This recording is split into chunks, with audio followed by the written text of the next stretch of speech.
Okay, take 3 tayo.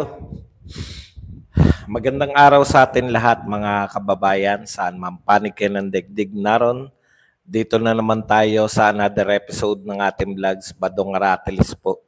Pag-uusapan natin ngayon, ito po, no, binanatan, binweltahan ni Senator Bato, itong si Anticler. No? Si Anticler po ay binanatan ni Senator Bato dahil po sa pagbira ni Anticler sa kanyang pagnanais na wag sumuko dito sa ICC. Pag-usapan din po natin, ito pong si BP Sara, yung meaning po nung hayaan na natin to, tingin ko reaction niya to sa hayaan na lang nyo, no? Mag-move on na kayo, no? Too late na yan yung pagdedetermine kung ito bang ginawa kay Pangulong Duterte ay legal o illegal. Wala na po yan eh. Kasi ang katotohanan, harapin na natin ang katotohanan. Huwag na tayo magpaiwan. Kita nyo po kung gaano ka-practical na leader, no? Yung iba po kasi, ang utak, sino may kasalanan, illegal ba o legal yung ginawa, ito pong mga practical na tao, practical leaders, eto na yan eh. Nakakulong na si Pangulong Duterte, hindi na maibabalik. Yun po yung ibig sabihin niya ng termino na hindi na maibabalik. Yung panahon, hindi. Kasi marami nagsabi, naku, sumuko na si BP Sara. Hindi na maibabalik sa Pilipinas. Hindi na po, hindi po mababalik, no? Hindi na po mababalik yung pong panahon na kung saan ay hindi na po mababalik yung pag-usapan nyo man ng pag-usapan, itong kung sino may kasalanan, ang harapin na natin ang katotohanan na nakakulong na si Pangulong Duterte. Yan po ang attitude ng mga leaders, yung totoong leaders. Kasi po ang tendency po ng mga lider-lideran, maghanap ng masisisi. Samantalang ang mga Duterte, ano yung gagawin natin? Yan. Kaya po siya naroon. Pero yun nga po, iniintriga pa rin. Mismo si Vice President Sara Duterte, yung pag-i-stay niya ron, di ba? Narinig din natin kay Anticler, kay Tita Claire, narinig po natin yan na nagagampanan mo pa ba yung pagiging Vice President mo? Inuuna mo pa yung tatay mo? Ugali, no? Ugali talaga, no? Okay, yan po mga pag-uusapan natin, pero bago yan, kung bago ka pa lang dito sa ating channel, hindi po ibig sabihin ni BP Sara na hindi na maibabalik si Pangulong Duterte, hindi po. Hindi na maibabalik yung panahon na na magsisisihan lang. Walang maibabalik yung pagsisihan. Pero bago yan, kung bago ka pa lang dito sa ating channel, mag-subscribe ka na. Dahil ito lang ang tang channel na may kinikilingan, may pinapanigan, una sa balita, huli sa impormasyon, kaya ano pang hinihintay nyo? Pindot na. Okay, Reynaldo Cartel. Kabadong, pwedeng tutok tayo kay Lisa? O di tutukan mo, wala naman pong pumipigil sa iyo. sabi nga ni BP Sara, ano ba yung kinakaharap natin? No? Hindi po ako humaharap sa mga imagination. Gusto nyong tutukan ganito lang payo ko sa lahat, no? Gusto nyong tutukan si First Lady, gusto nyong tutukan yung BICAM, gusto nyong tutukan yung kung anong tao, okay lang po. Walang problema, pero wag nyo kami idamay. Kasi etong channel na to, hanggat maaari yung latest na balita ang ating pinipresent. Ngayon, kung may latest na balita kay First Lady, bakit naman hindi? Kung may latest na balita na kung saan na interesado ako, bakit hindi ko tatalakayin? Naintindihan? Okay, ganun lang po yun. Matagal na po yung mga vlogger ang nagpapasya. Yun nga po ang maganda no? Mga vlogger po ang nagpapasya ng aming topic dahil wala po nagdidikta sa amin. Okay. So wag niyo pong tangkain. Okay naman yan. Gusto nyo pag-usapan si First Lady, di pag-usapan po ninyo. Wala pong problema. Wala naman pong balita kay First Lady na bago. Gusto nyo araw-araw, First Lady ng First Lady. Ano ba balita ang bago? Ano yung source saan? Ibabalita ko. Wala naman po eh. Ito po kay BP Sara, kay Bato, ngayon niya lang po sinabi to. Magre-react agad tayo. Ngayon lang, kasasabi lang ni Bato. Alam niyo po ang ibig sabihin ng news. Ha? Balita nga eh. Di ba? Nagaganap. Nagaganap ka sa yung pinaka-latest ang gusto natin. Okay. Punta na po tayo rito. Ayon po kay Bato. Binanatan niya na po. Buineltahan. Buineltahan po ni Bato si Auntie Claire. Ang sinabi ni Bato, akala nyo mga santo kayo? Yan po ang sinabi ni Bato. Saan ba nagre-react si Senator Bato sa sinabi na yan ni Auntie Claire? Ito kasi, ang tinuran ni Auntie Claire, no? Alam nyo naman, araw-araw pong dumadaldal yan. No? Araw-araw pong dumadaldal si Auntie Claire ng mga laban sa mga Duterte. No? Sabi po ni Auntie Claire sa isang press briefing, dapat umanong harapin ng mga leader ng bansa ang legal complaints. Kung mayroon man, dahil hindi raw magandang nakikita ng publiko, ang mga ito pa ang ayaw humarap sa reklamong inihain laban sa kanila. Okay. Alam niyo mga kapatid, paulit-ulit na si Auntie Claire dyan, no? Meron po bang hindi hinarap? Ako muna bago si Bato. Tanungin kita, Auntie Claire, meron bang reklamo si Bato na hindi niya hinarap? Wala akong natatanda na reklamo ni Bato na hindi niya hinarap eh. Di ba? ICC. Sabi na nga natin, paulit-ulit tayo, ang ICC po ay walang jurisdiction sa atin. Bakit nyo ipinagpipilitan? No? Bakit nyo ipagpipilitan yung ICC ay yung reklamo sa ICC ay dapat harapin ni Bato? Presidente mo nga, Auntie Claire eh. Sabihin mo muna sa presidente mo na ideklara na tayo ay sakop ng ICC. Presidente mo nga nagsasabi hindi tayo sakop ng ICC. Ano ang haharapin ni Bato? Di ba? Yun muna i-resolve nyo. Yun muna i-resolvehin ninyo. Yun pong jurisdiction. Pag nagdeklara na si Pangulong Marcos na sakop tayo ng ICC, kaya lahat na reklamo sa ICC ay dapat harapin. Hindi nga eh. Hanggang ngayon, sinasabi ni Marcos, tsaka ikaw mismo, Auntie Claire. Sabi mo, hindi tayo sakop o walang jurisdiction yung ICC. Bakit mo pinipilit si Bato na magpailalim sa ICC? Sige, sagot ni Bato. Ito po ang sagot ni Bato. Ang sabi ni Bato, ikaw, Miss Castro, if you see injustice happening around, are you still going to surrender yourself to the authorities? Hindi nakabubuti yung gagawin ko. Hindi raw nakakabuti yung ginagawa ni Bato na iiwasan niya yung paghuli na ICC. Ito ang tanong ni Bato. Yung ginagawa nyo ba nakakabuti sa bansa natin? Tignan nyo nga. Yung pagpapahuli nyo ba kay Duterte? Pagdadala nyo, ayon nga sa mga kakampi ni Duterte, pag-kidnap ninyo kay Duterte, dinala nyo sa ICC. Nakabuti ba yan sa bansa natin? Pag sinabi nyo nakabuti yan, putya di, congratulations. Di ba? Nakabuti ba yan? Nakadagdag ba ng trabaho yan? Nakabawas ba yan ng, yung pagpapahuli nyo kay Duterte, nakabawas ba yan ng kahirapan? Yan bang pagpapahuli nyo kay Duterte, naging dahilan para pasukin tayo ng mga foreign investors? Dumabi ba ang turista dahil sa pinahuli nyo si Duterte? Nadagdagan ba ang mga tulay? Nadagdagan ba ang mga infrastructure? Nagmura ba bigas?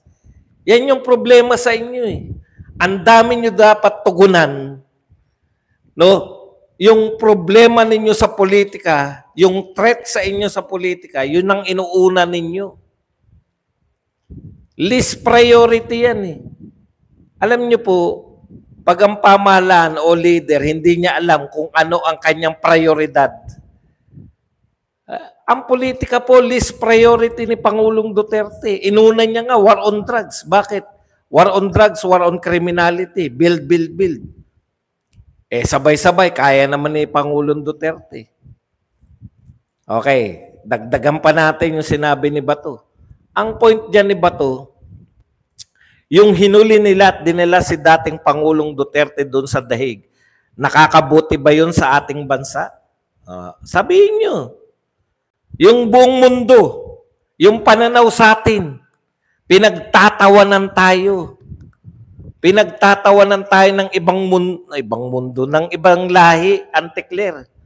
Ngayon lang, for the first time, naganap na nagsuko mismo. Hindi kriminal ang sinuko, ha? Ha? Hindi pa kriminal. Wala pa, hindi pa nagsisimula. Isinuko mo na. Okay. Iginiit din ng senador na isinuko lamang umano ng administrasyon ni Pangulong Bongbong Marcos si Duterte dahil sa politika. Correct. Okay.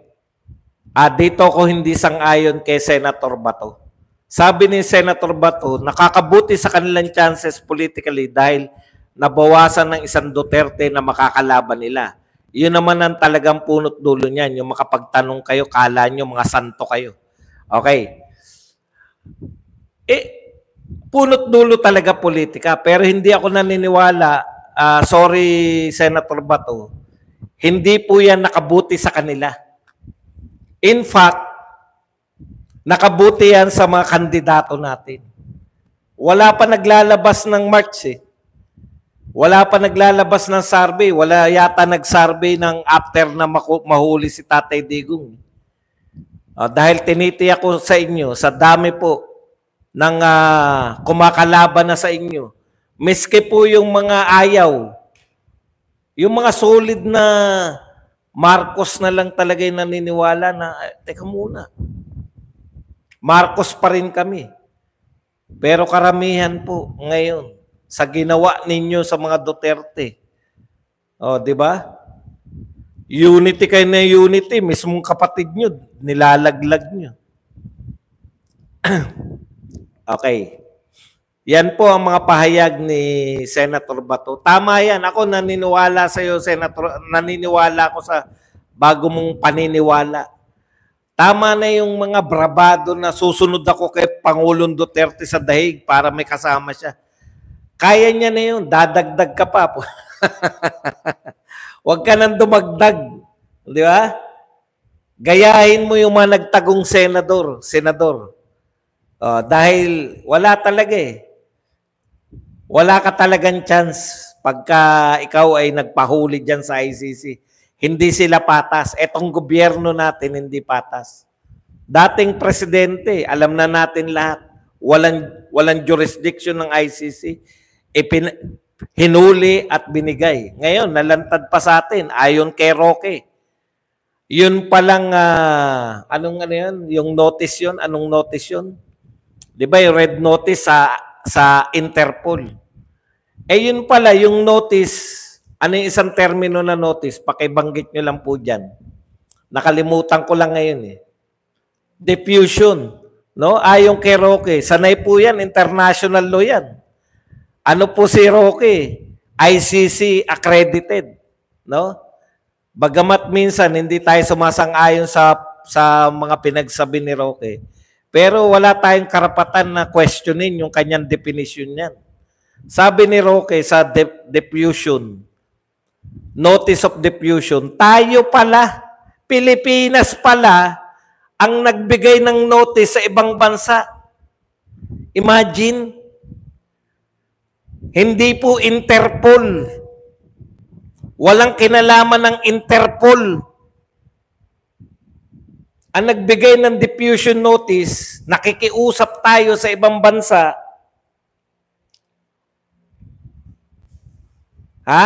hindi pala Interpol.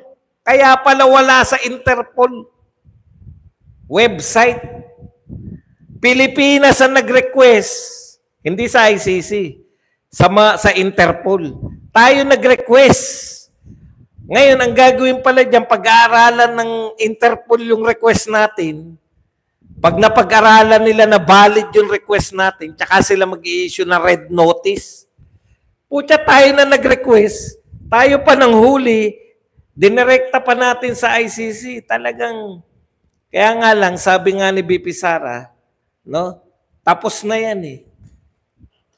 Ano man, wala na silbi yan. Ang point ni BP Sara, wag na kayong manggamit.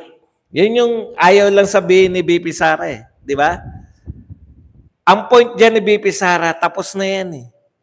Nakakulong na si Duterte. Pag-usapan nyo man, mag-usap-usap man kayo sa Senado na sino may kasalanan, ito ba'y legal o illegal, ano man na naganap dyan, no? Tapos na. Naparusahan na si Tatay Digong. Nandun na siya, nakakulong na. Kaya gumagawa na sila ng hakbang para maibalik si Tatay Digong. At ang pinaka-importante sa hakbang na yan, ay yung pagbubuo ng legal team. Pagbubuo ng legal team. First time po na nangyari. Alam niyo po, yung ibenta mo yung isang mamamayan, hindi ibenta, yung ipamigay o isurrender mo yung kalayaan ng isang mamamayan. Malaking kasalanan na yan dahil ikaw, gobyerno, ang trabaho mo to protect and serve the people. To protect. Sa tingin nyo ba, protektahan? Sa tingin nyo ba protektahan ng gobyerno si Duterte? Sila nga nagpakulong. Kaya ikaw, anti-clear, yan yung linawin mo. Bakit nyo pinakulong? Okay. Ang nakakatawa rito kay anti-clear, sa totoo lang, pag narinig mo, nakakagampan pa ba? Ito mga sinabi, hindi naman gantong-ganto, hindi ko naman makukot in toto yan, no? Nakakaganpan pa ba?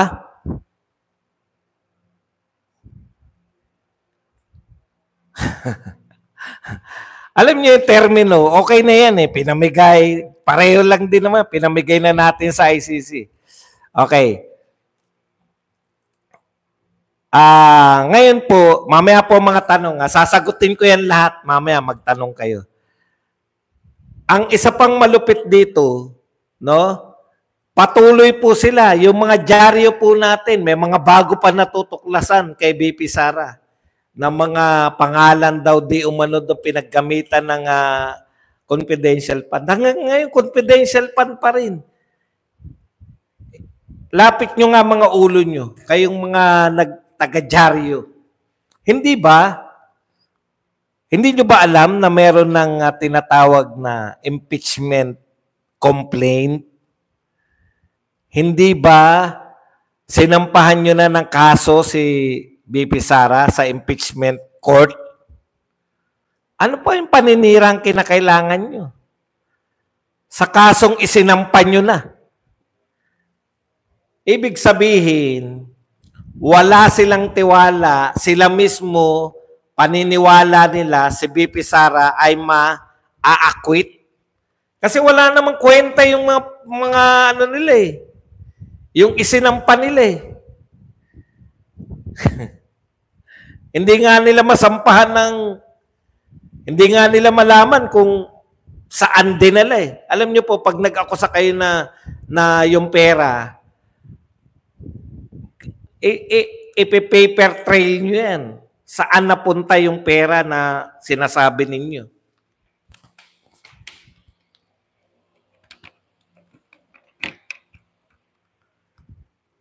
Pag sinabihan nyo magnanakaw si BP Sara, saan din nila? Bakit namumblema? Alam niyo ba mag-a-apply si BP Sara ng bayad sa legal fee? Anyways, bukod dyan, sinasabi pa nito ni Auntie Claire, teka muna, bakit ba ang tagal-tagal na ni BP Sara? Bakit ayaw niya nang umuwi yata? Vice President siya ng Pilipinas, hindi niya napaglilingkuran ng Pilipinas. Vice President siya. Inuuna pa yung tatay. Tignan nyo na yung ugali nyo, kayo na nagpakulong, tapos sisitahin nyo pa kung bakit inuuna yung tatay. Alam nyo, hindi lang nagwawala si BP Sara. Kayo nga dahilan kung bakit naroon. Kino-question nila, bakit daw nasa hig si BP Sara? Bakit kaya, Auntie Claire? Nakakagampan pa raw ba si BP Sara? Nakakagampan pa raw ba si BP Sara ng kanyang trabaho bilang Vice President? Bakit kaya naroon siya, Auntie Claire? Kasi pinakulong nyo. Kayo nagpakulong dun sa ICC. Anong gagawin ni BP Sara sa dahig kung wala naman dun si Tatay Digong? Walang nag-aasikaso ng legal team niya mula sa pamilya. Sino mag-aasikaso? Pag umalis si Basti sa Davao, yung threat sa Davao ngayon, di ba? Napapanood nyo naman sa mga vlogger. Bantay sarado nila yung mga bahay ng mga Duterte. Kasi, ang threat, maghahalughog. Bakit kinakailangan ng mga taong naroon? Mahirap na. Mahirap na. Baka magkaroon ng mga magic evidence. Kaya nagbabantay. Mayor si Basti. Di ba? Ganon din po si Paulo Duterte. Alangan naman si Katie. Si Katie ang mag-asikaso ng legal ni Tatay Digong. Ang gusto ng mga to, pati mga pamilya, no? Gusto ng mga gobyerno natin, pati pamilya, wag nang intindihin si Tatay Digong. Utot nyo. Wala nang next of kin. Ikalawa, di patunayan mong hindi nagtatrabaho bilang Vice President, demanda nyo, sabihin nyo hindi nagtatrabaho, dagdag nyo sa impeachment complaint. Nang masampal kayo ng araw-araw silang bayasum. Ano po ang silbi ng ikaw ay pumapasok sa trabaho nang wala namang natatrabaho? Mas maganda pa yung remote kang nagtatrabaho pero tuloy ang trabaho. Abraham Quezon, thank you very much sa 125 pesos na pangkape. Ano ang hindi nagagampanan ni BP Sara bilang Vice President, Auntie Claire? O ngayon, sasabihin namin, ang asikasuhin nyo yung dapat na ginagawa ng isang Pangulo. Tugunan yung presyo ng bigas, tugunan yung problema. Ayan na naman, nagrarally na naman yung ano. Alam nyo dati, pag may mga rallying ganyan, may rally po yung mga jeepney. Wala na lang lahat. Alam niyo, baliwala na rito lahat sa gobyerno na to. May rally ba? Magdedeklara na lang kami ng walang pasok. Lahat.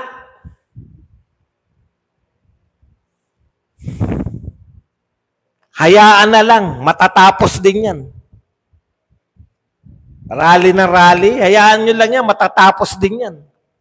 Oo, matatapos kami. Kaya po tayong mga Duterte, thank you very much kay Margo na nagbigay sa atin ng 500 pesos na pangkape.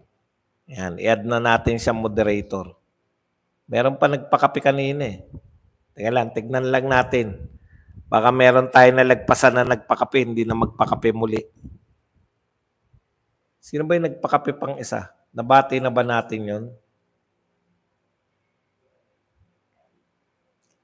Si Margo at saka si Abraham Quezon, thank you very much. Yan. Okay. Balik po tayo sa pinag-uusapan natin.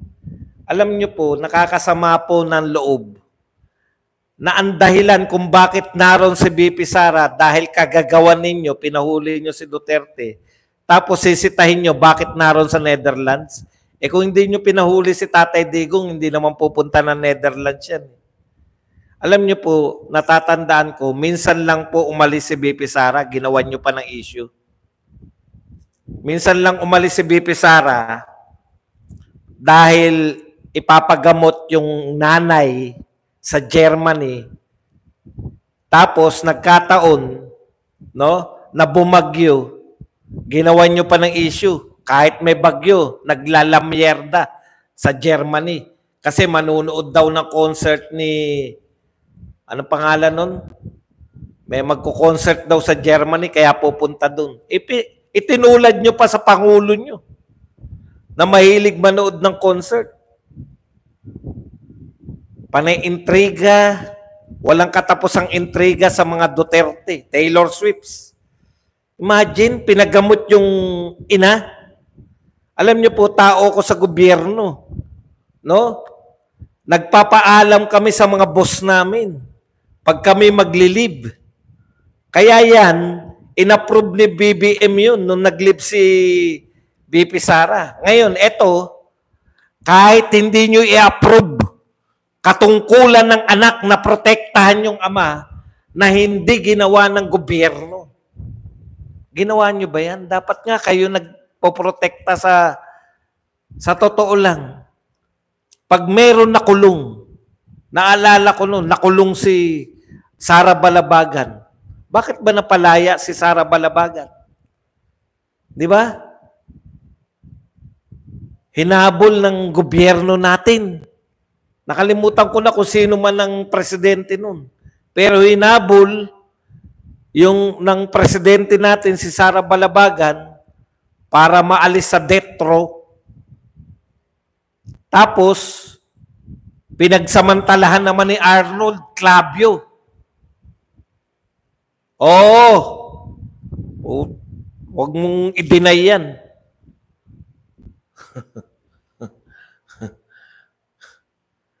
Gigong na, di na makakabalik ng buhay. Yan lang. Wala ka namang katotohanan. Balik ka na lang bukas.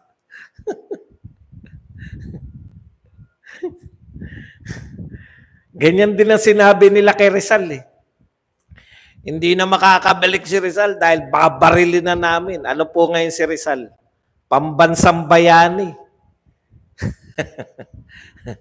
Si Digong, si Tatay Digong, no? Si Tatay Digong, magiging bayani yan sa ginagawa nyo sa kanya. Pero yung presidente nyo, tsaka yung tatay ng presidente mo, sa iba masusulat yan. Hindi sa pagiging bayani. Naintindihan nyo? Okay. Alam nyo, sa totoo, eto, Claire, Auntie Claire, kaya naroon si BP Sara na pinupuna mo na baka hindi na makapagtrabaho bilang Vice President dahil sa kagagawan ninyo. Hindi nyo kayang protektahan ang inyong dating presidente. In fact, kayo ang dahilan kung bakit naroon si Tatay Digong. Tapos sisitahin nyo si Vice President Sara Duterte na para kayong... Okay, Evelyn Suela, thank you very much sa 25 Hong Kong dollars. Yan. I-add na natin siya. At iintrigahin nyo na hindi na nakakagampan. Bakit hindi mo intrigahin yung Pangulo mo?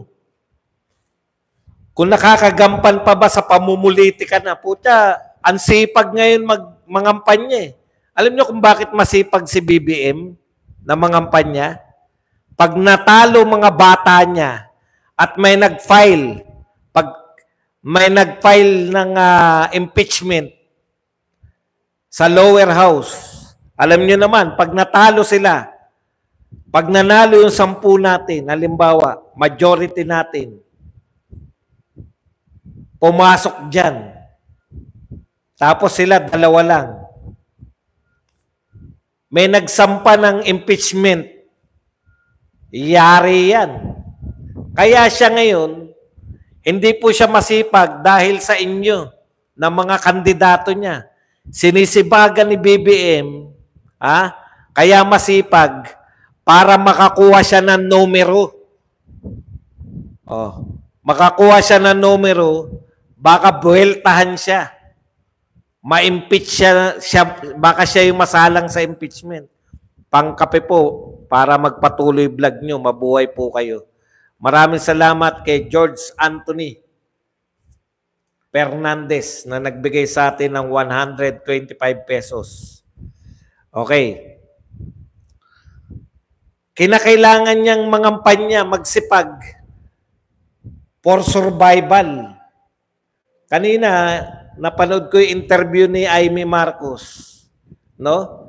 Nangangatwiran siya na bakit daw siya nilaglag ng kanyang kapatid. Nangangatwiran siya na hindi niya intensyon na manira ng gobyerno. Totoo yun. In fact, pinagtatanggol niya yung kapatid niya. Talagang iba yung mentalidad ng kapatid. Ilaglag yung kanyang kapatid. Hindi na po binanggit. Sinabi, 11 lang. Sa Villar, ibang usapin yan. Baka kayo ilaglag ni Villar. Hindi. Baka kayo ang ilaglag ni Villar, hindi yung kabaliktaran. Okay. Alam po ninyo, mahirap po na pagbigyan, no? Kaya dapat sa ICC pressure, constant. Mag-rally yung mga tao dyan, lalo na sa Europe. Kasi karamihan po ng sumusuporta sa ICC, Europeans. No? Magpakita po tayo lahat sa March 28, sa birthday po ni Tatay Digong. Magpakita po tayo ng mag-prayer rally po tayo sa iba't ibang parte ng mundo, lalong-lalo na sa Europe. Kasi po, pag nagpakita po tayo dyan, mape-pressure yung ICC na pumarehas. Kasi, ang ICC, basahin ko lang itong sinabi nung, ito yung hinahanap ko nung isang araw o kahapon. Basahin ko lang po itong sinabi nung isang journalist ng Hindustan Times. No? Tungkol sa ICC. Kailangan po kasi nila si Duterte ngayon. Ito po ang sabi ni Ananya Dutta, Hindustan Times reporter. Against the world leaders like Russia, the US, China, or Israel, ICC becomes a toothless tiger. Toothless tiger. Rodrigo Duterte's arrest may seem like a big win for the ICC. Ito po yan, no? Ginagamit po, kaya mahirap pong bitawan kahit alam na ng ICC na hindi sumunod, walang due process na nakuha si Rodrigo Duterte, mahirap po nilang bitawan si Rodrigo Duterte kasi nga, price catch nila yan. No? Sikat po si Duterte. Wala tayong magagawa. Hindi po siya pangkaraniwang leader.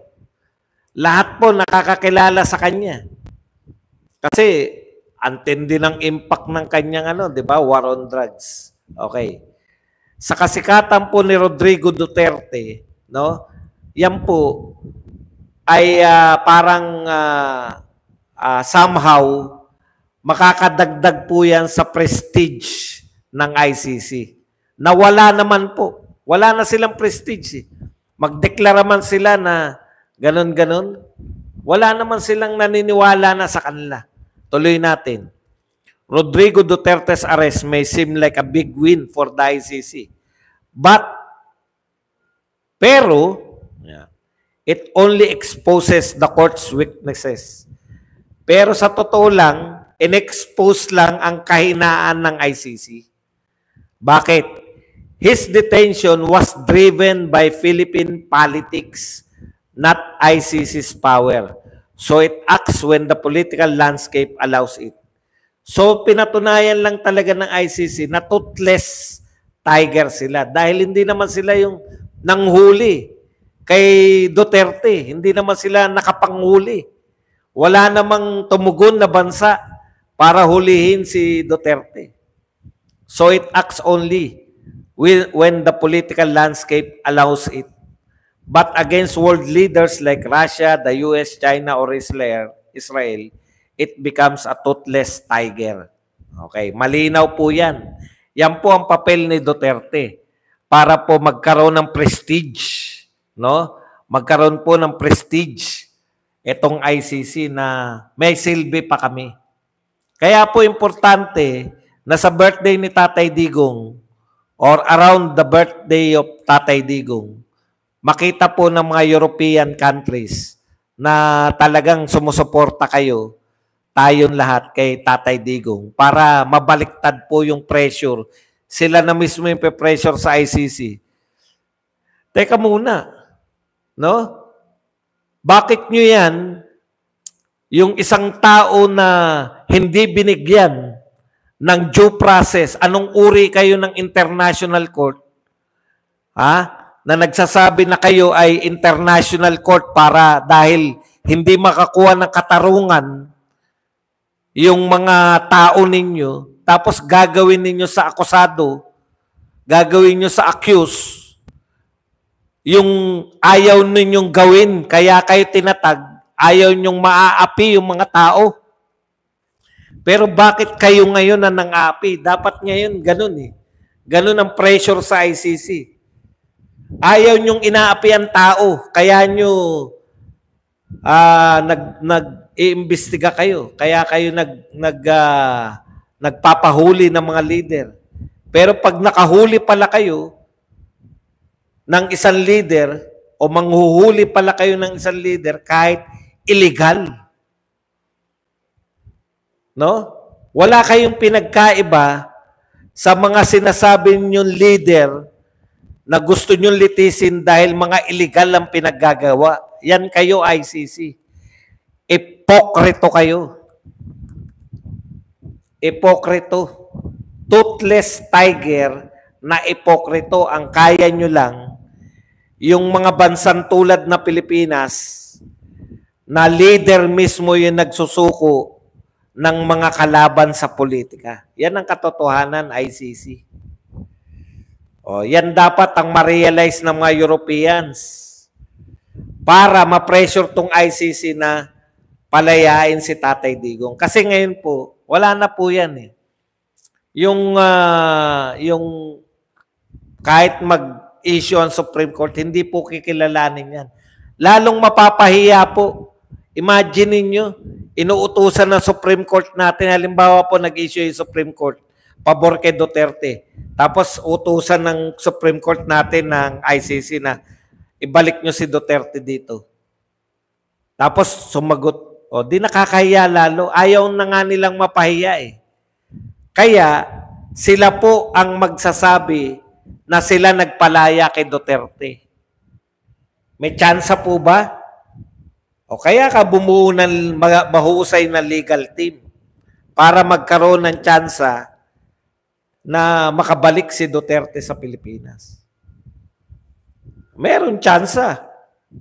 May abogado ka eh. Pag hindi mo inintindi, pag ang mga abogado mo ay hindi mga kilala ng ICC, kasi magaling naman tong Kaufman na to. Mayroon na siyang karanasan na nakapagpalaya. Ang ipanalangin lang natin, mabigyan si Tatay Digong ng tsansa na yung tinatawag nating condition na, anong tawag doon?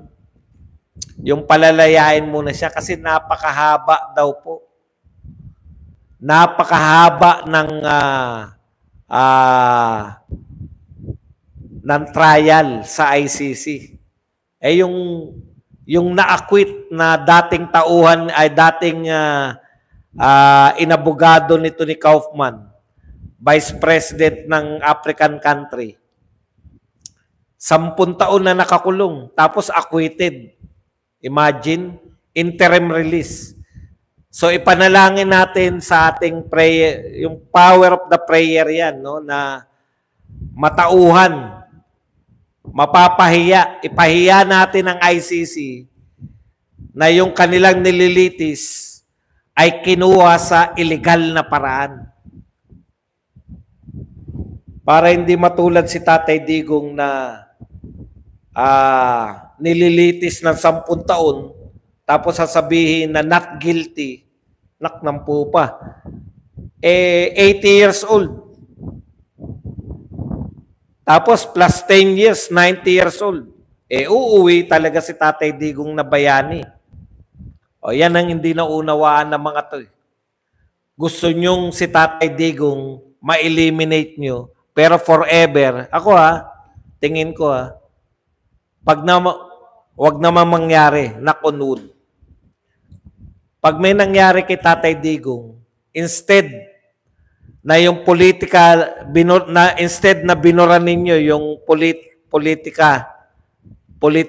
influence ng mga Duterte, hindi lang po political influence, sinemento ninyo yung pagiging bayani ni Tatay Digong. Tinakas nyo siya, kinidnap nyo siya na parang kriminal, binigay ninyo sa isang foreign, uuwi si Tatay Digong bilang isang bayani. Yan ang pakatandaan ninyo. At kayo ang dahilan ng pagpapakabayani ni Tatay Digong. Forever na ring masusulat ang pangalan nyo, sa kasaysayan. Kayo yung mga taksil na nagpakulong kay Tatay Digong. Kala nyo, yung legacy ni Tatay Digong, beyond. Tignan nyo, lahat ng kasabayan ni Rizal at Bonifacio, patay na lahat. Pati yung mga nagpakulong kay Rizal at Bonifacio, patay na lahat. Pati yung mga trumaydor kay Rizal at Bonifacio, patay na lahat. Napag-uusapan na lang sila dahil ito yung mga trumaydor kay Bonifacio. Lalo na kay Bonifacio. Sino yung mga tumutol sa pagkakahalal ni Bonifacio? Sino yung mga nag-utos na ipapatay si Bonifacio? Doon na lang sila na pag-uusapan. Lahat po tayo, doon tayo papunta. Pero ang pasalamat kami, mahirap tanggapin yan ngayong 2025. Pero 100 years from now, wala na tayong lahat sa mundong ibabaw, pero si Duterte, nakatayo pa yung mga bantayog. Yan lang po ang ating topic. Pwede na po kayo magtanong, pwede na po kayo magbigay ng reaksyon. At higit sa lahat, pwede na po kayo magpakape. Alam niyo po,